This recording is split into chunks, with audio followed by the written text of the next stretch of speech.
On poursuit avec la classification périodique. Là, on va vraiment aller dans le détail du tableau périodique. Comment est-ce qu'il fonctionne? Donc, on en a parlé dans les dernières vidéos. Le numéro de la famille, là, 1A, 2A, 7A, 8A, ça, c'est le nombre d'électrons de valence. S'il est dans la famille 4A, ça, c'est la famille du carbone. Et tous ceux qui sont dans cette colonne-là vont avoir 4 électrons de valence. C'est quoi ça déjà, les électrons de valence? C'est les électrons qui sont sur le dernier niveau d'énergie. Donc, prenez le temps de regarder les modèles de Rutherford-Bohr. Vous allez voir les derniers niveaux d'énergie, c'est ceux qui... C'est le niveau qui a des électrons qui est le plus éloigné. Il y en a que ça va être le niveau 1, il y en a que ça va être le niveau 4, le dernier niveau. Donc, ça change, tout dépendant quel atome vous prenez. Faut absolument savoir les familles. Puis prenez le temps de regarder dans votre cahier. Ils ont des caractéristiques bien précises. Genre, les alcalins vont réagir fortement avec l'eau. Mais les alcalins, c'est la famille 1. Dans l'examen, si je vous demande c'est quoi le nom de la famille qui a le potassium, vous ne pouvez pas répondre la famille 1A. Il faut répondre la famille des alcalins. Famille 2, c'est la famille des alcalino-terreux. Famille 7, les halogènes. Et famille 8, les gaz inertes, ou les gaz rares. Ça, c'est des réponses qui sont super. Les périodes, vous avez des chiffres en haut, ça c'est le nombre d'électrons valence. Et les périodes, là, c'est les chiffres sur le côté. Là. Ça, c'est le nombre de couches électroniques qu'il y a. Sur la période 1, vous avez l'hydrogène et l'hélium.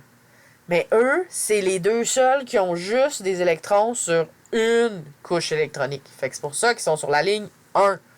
Ligne 2, ils ont des électrons sur deux niveaux de couches électroniques. Donc, ils ont deux couches électroniques. 3 et 4, ainsi de suite. Il y a des exceptions dans ce tableau-là qu'il faut faire attention. On va voir les familles tantôt, là. Mais... Bon, en fait, on les a vues, les familles, pardon.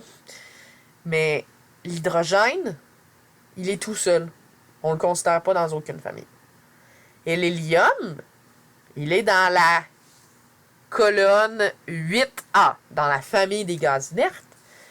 Mais il n'a pas 8 électrons. Parce qu'on se rappelle qu'il y a juste une couche électronique. Donc, il peut juste avoir 2 électrons au maximum.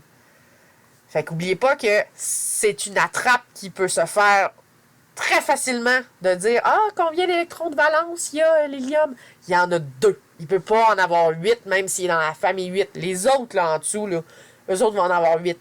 Mais l'hélium, il y en a juste 2. Parce que la famille 8, ils n'ont pas 8 électrons de valence, nécessairement. C'est que la dernière couche électronique, elle est complétée. Super important. Et finalement, vous avez différents groupes dans le tableau périodique d'atomes. Vous avez le groupe des métaux, des métalloïdes et des non-métaux. Puis ça aussi, il faut savoir les caractéristiques du genre, ils sont des bons conducteurs thermiques. Ben ça, c'est les métaux. Puis ça, c'est tout ce qui est à gauche, c'est tout ce qui est en jaune. Tout ce qui touche à l'escalier qui est en bleu, ça, c'est des métalloïdes. Des fois, il y a juste comme des métaux, des fois, il y a juste comme des non-métaux. Ils se promènent un peu. Et finalement, vous avez les non-métaux. D'habitude, c'est des gaz, mais d'habitude, c'est des gaz. Fait que c'est pas tout le temps. C'est pour ça qu'on les appelle des non-métaux. Et eux, c'est tout ce qui est en blanc, c'est tout ce qui est à droite, en très très grande majorité de l'escalier.